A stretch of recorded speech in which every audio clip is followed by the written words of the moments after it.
June 1942. Sevastopol was under siege, and the sky was full of smoke, dust, and the kind of fear you can almost hear. Then came the Karl-Gerät, 124 tons of steel, rolling into the story like a bad decision made real.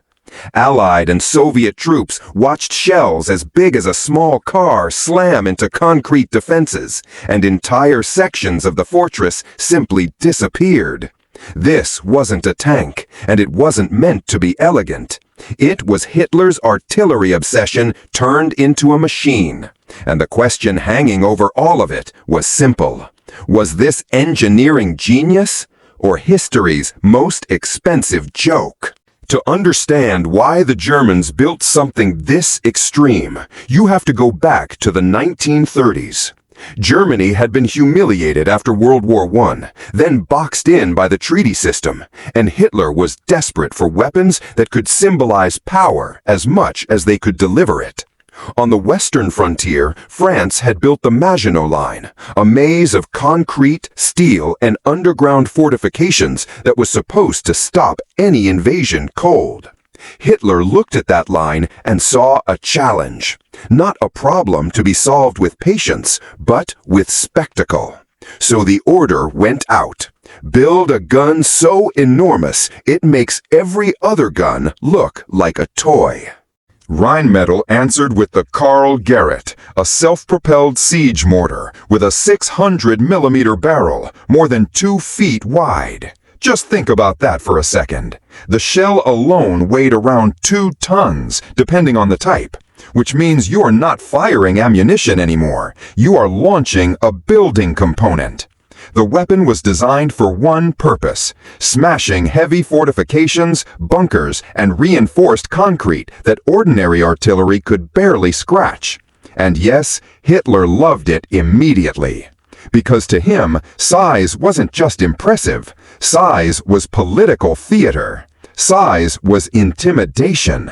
Size was supposed to prove that Germany could break anything in its path. But here's the first problem with giant weapons. The Karl-Gerät weighed so much that it could sink into ordinary ground if the soil wasn't prepared. It couldn't just be driven up to the front like a truck or a tank. To move it, the Germans needed a whole logistical circus: special transporters, rail cars, cranes, and engineering crews. If the weapon had to change positions, parts of it had to be disassembled, loaded separately, moved, then reassembled again.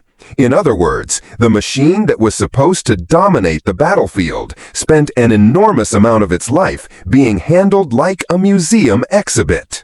And that meant time. Precious time. While a normal artillery unit might shift and fire, the Karl-Gerat required preparation, coordinates, terrain checks, and a support crew that was practically a small village. Every movement exposed it. Every relocation slowed the entire operation. If the rails weren't ready, if the ground was too soft, if the cranes were delayed, the whole weapon just sat there. It was less like a gun and more like a siege project with a barrel attached. And in a war where air superiority mattered more and more, that made it a giant, expensive target waiting to be noticed. That vulnerability was the real nightmare. Imagine trying to hide a weapon the size of a small house from enemy reconnaissance. You can't tuck it behind a tree. You can't roll it into a garage. From the air, it would stand out like a flare in a dark room. And once Allied aircraft or Soviet spotters got a fix on it, the Karl-Gerät had a problem no amount of steel could solve. It could be attacked while preparing, while moving, or while sitting idle. In theory, it was a fortress killer. In practice, it was also a fortress for the enemy to aim at. Still, when the Karl-Gerät finally got to fire, it was terrifying. At Sevastopol, one of the gun's best-known uses, the shells carved destruction into the Soviet defenses. Reinforced concrete that had been designed to withstand punishment was torn open. Bunkers cracked, strongpoints collapsed. The psychological impact was just as important as the physical damage because defenders could hear the impact before they saw the result. The blast wasn't just loud, it was obscene. It sounded like a piece of the earth itself had been ripped loose and hurled at the walls. And that's the thing people miss when they talk about superweapons. They are not always about battlefield efficiency. They are often about fear. The Karl-Gerät was designed to do something ordinary weapons couldn't do quickly enough: make the enemy feel that resistance was hopeless. In a siege, that has value. If one weapon can collapse a bunker that would otherwise hold for days, that is a military advantage. But there is always a bill. With the Karl-Gerät, the bill showed up in fuel, manpower, maintenance, transport, and reliability. Nothing about it was cheap, and nothing about it was simple. Its record shows that clearly. Only 7 units were ever built. That alone tells you how extreme the concept was. If a weapon is so specialized that only a handful can exist, then it is not a mass battlefield tool. It is a prestige machine, a symbol, something used when Germany needed to prove that it could build the biggest hammer in the room. The problem is that wars are not won by the biggest hammer alone. Wars are won by systems, by supply, by production, by fuel, by mobility, by the ability to keep something working after the first dramatic moment passes. And the Karl-Gerat struggled there too. It was notorious for mechanical strain. After a small number of shots, components could wear down, engines could fail, and crews had to work constantly to keep it operational. There are accounts of engineers and support crews living almost on top of the machine, sleeping nearby because the weapon needed so much attention. That image is perfect, honestly.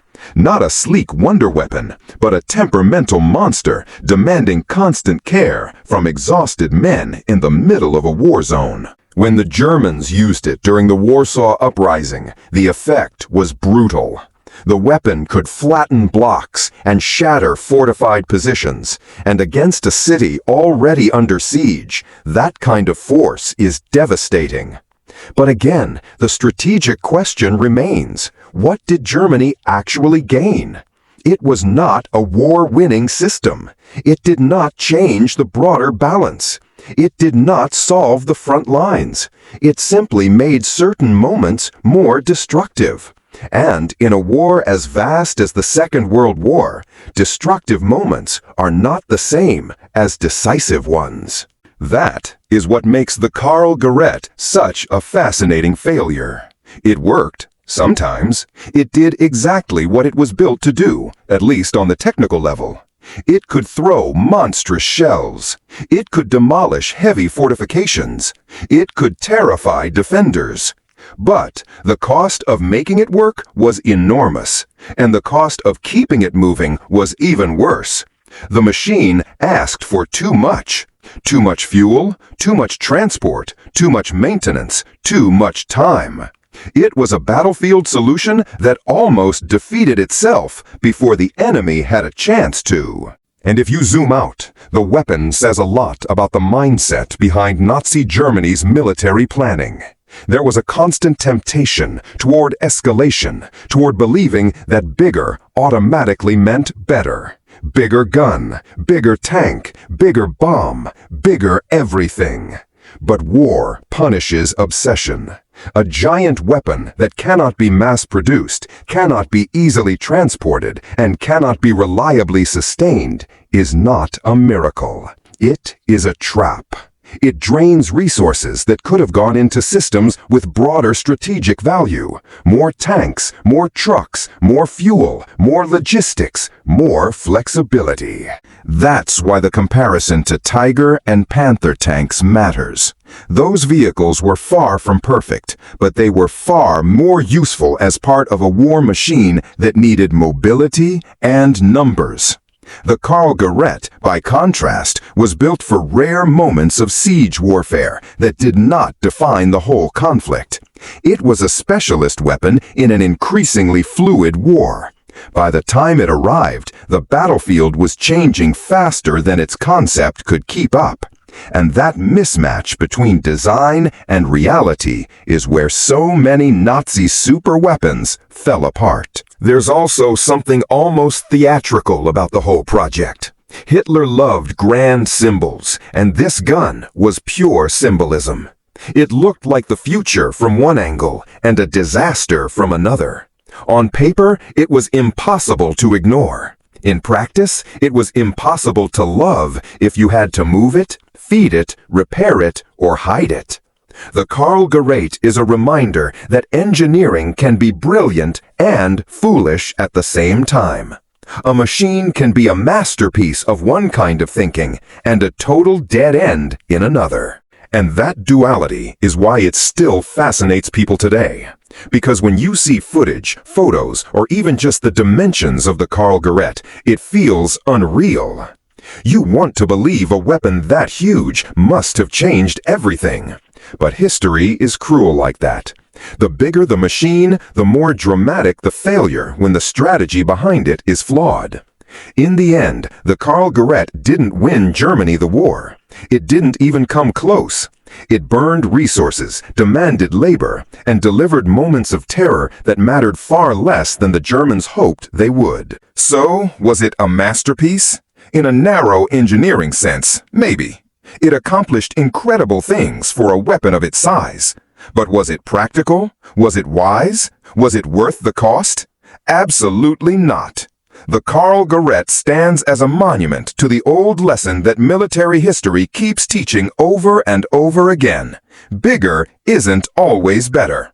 Sometimes the obsession with gigantic weapons says more about a regime's desperation than its strength.